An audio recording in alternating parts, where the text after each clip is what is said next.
giving all reverence and honor to the supreme creator of the heaven and earth. This is once again humble servant of tcell. Just wanted to do a quick video speaking of natural versus organic. What is natural? What is organic? It could be a little confusing when you deal with certain foods. I'm try to give it a basic knowledge about natural versus organic, and then bring it into the element of teas. Just a real quick overview. I'm not going to get too deep into it right now, but according to the USDA, natural, which I'm going to speak upon first, has to deal with sort of anything that's processed to a minimum. Like they don't add any hormones or antibiotics or artificial flavors. They don't add any type of artificial ingredients. Now, if you was to package a a natural product, you would have to label whether it doesn't have any, like for example, it should say something like no artificial ingredients if it doesn't have any artificial ingredients. So you have to label that if you're going to label your product as a natural product. Now, when we speak of organic, according to the USDA, this is dealing with the particular methods of how the particular product is, or the food is processed. Now, again, the same as natural, it has no artificial additives, and this is important with the organic. It does not have no artificial methods, but that's a little different when it comes to teas, which I'll speak of. Well, I'll talk about it now. So when you're dealing with teas, certain teas, have different types of method, whether you're rolling it, whether you're curling it. Some of the teas, they have to bring it through a certain heat. Just as your matcha tea, you kind of smash it, which is why you get that powder of like your matcha teas. So different leaves have different types of methods that the way they process it for it to be called what it's called. Like gunpowder is more of a curling, which is why it looks like a little curled ball. Now, when you're dealing with organics, due to the absence of pesticides and fertilizers, what it does is it allows the plant to enhance its phytochemicals, and that really deals with the keeping of the vitamins, boosting the vitamins and the antioxidants, which is very important in teas. You get a lot of vitamins and antioxidants within teas, which we'll talk about later. Now, when you deal with plants or versus teas, when you're dealing with pesticides and fertilizers, when you're dealing with plants, it's to ward off bugs and weeds and all of that type of stuff that can have an effect on the natural growth or the organic growth of the plant. Same thing with the teas. If you avoid any type of if you do it without any type of pesticides or fertilizers, again, it enhances the phytochemicals, keeping the enhancements of the vitamins and the antioxidants. And just as it ward off bugs when you're in your plants or your flowers, the same thing inside of your body with teas. The antioxidants ward off bugs or diseases or damaged cells within your body. So that's a little bit about the natural and organic. Another thing people really don't speak upon is whole foods. Whole foods is pretty much, the food is pretty much in its natural state, and it did not have any parts removed, and it maintains most of its nutrients, if not all its nutrients.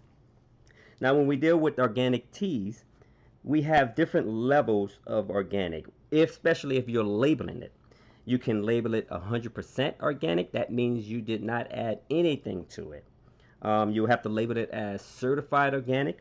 Now, you might hear something called fair trade certified organic. Fair trade simply meaning, you can look at it more, but it simply means were the workers that were processing or providing the packaging of the foods, were they fairly treated doing the trading and doing the processing of the food. That gets a little deeper into the law, which is why this product was showing that, hey, this product was processed by workers who were fairly treated.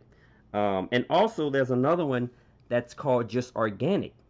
Now, what is just organic? If you see something that's just organic, that means it's maybe 95% organic.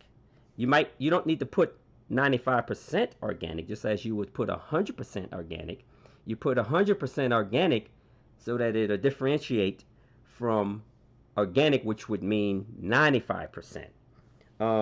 So when you deal with organic teas, it really deals with it gets the healthiness from the soil, the local conditions, the people that handles it. A lot of people that makes the teas, like in China or India or Japan, they take that really serious, and they put their heart and their hard work into it. And some of those people don't get compensated, like talking about it. It's very tough out there. So they work very hard, and their heart is into their teas out there, their tea leaves, and how they process it is very serious for them. So the local conditions, speak a little bit about that.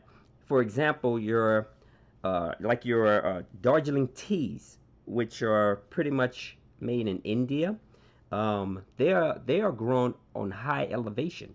So sometimes the elevation has a profound effect on the growth of the healthiness of the teas. So all of that deals with the organic matter of the teas.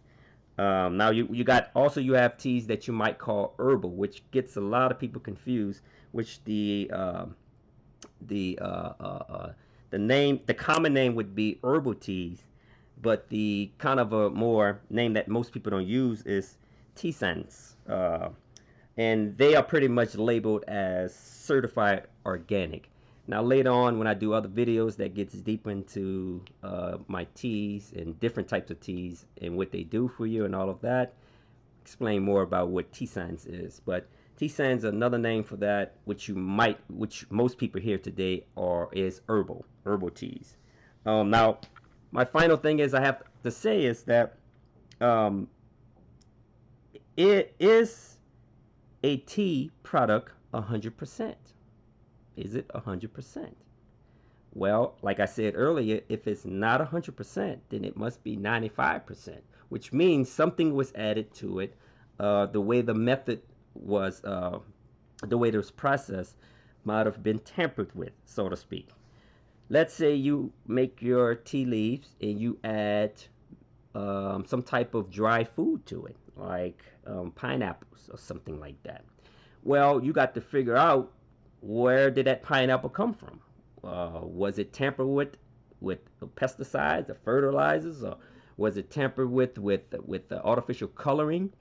You have to ask yourself those, because the moment you add something to your teas, if you make your own tea leaves, the moment you add something to it, then it's no longer 100%.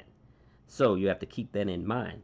Even though that pineapple or that dried mango may look like it's healthy or not, but it's still, you added it to it, so now it may not be 100% organic. And if you was to package it, label it, sell it, then you would have to put 95. Oh, you wouldn't put 95% again. You just put the word organic. If it's 100% organic, then most people put 100% and then they write the word organic.